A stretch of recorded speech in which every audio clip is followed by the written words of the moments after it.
Hey guys, how you doing there? Carlos here from YuGiOh, and got a question for you guys. Have you ever been in a match that at the end of the match, you lose, and you're like, man, I wish I was a little bit more aggressive, or maybe if I played a little differently, I would have won the game. Or maybe, man, I should have played that other monster, because I would have won. I know I have, and I'm sure you have too. And the reason why I'm bringing this up is because what we need to stop doing for ourselves is stop playing to lose, but play to win. What I mean by that, I mean stop playing not to lose. You know, I know we don't want to lose, but we do sometimes. It happens. The luck of the cards come out. We don't get the right cards. But if we do have some cards that are in our hands that we can play with, but we're reluctant to play them because we're worried about either what our opponent has in their hand or what they're playing, what their face-down cards are, you know, their set cards. We play not to lose, you know. I know just recently, I wish I had played my alias in one turn, and it would have won me the game. My opponent, I had a monster out on the field. That was 2,000, and I was reluctant whether to play my alias or not.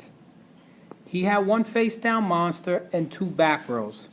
I believe he was at 1,100 points, 1,100 points, life points. Now, I don't know what his face-down monster was. I have no idea what his two back rows were.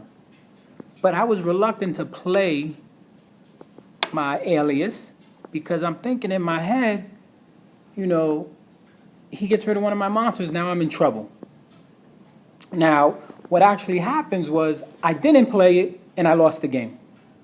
In hindsight, I should have put the alias down on the field and forced him to use one of his cards, putting him in the predicament that he has to figure out a way to protect himself. You know, so I had to be more of the aggressor at that point. When I decided not to play the alias, I was playing not to lose. I wasn't playing for the win. I was playing not to lose, which actually gave my opponent another turn to do whatever he needed to do. And he eventually came back from that game because he changed the board position and everything there. And after I spoke to him, I was like, you know, what was your face down? What were your two back rows? He basically told me, if you would have played that alias, I wouldn't have been able to do anything. And that means I would have won. So we got to start playing not to lose.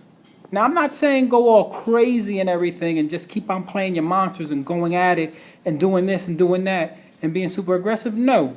When the time is right that you need to set yourself up for your next turn in order to go in for the kill, you do that. You know, sometimes if you're playing like a wind-up deck and you don't get the killer opening hand that you wanted, you know, magician, shark, you got to play the grind-out game.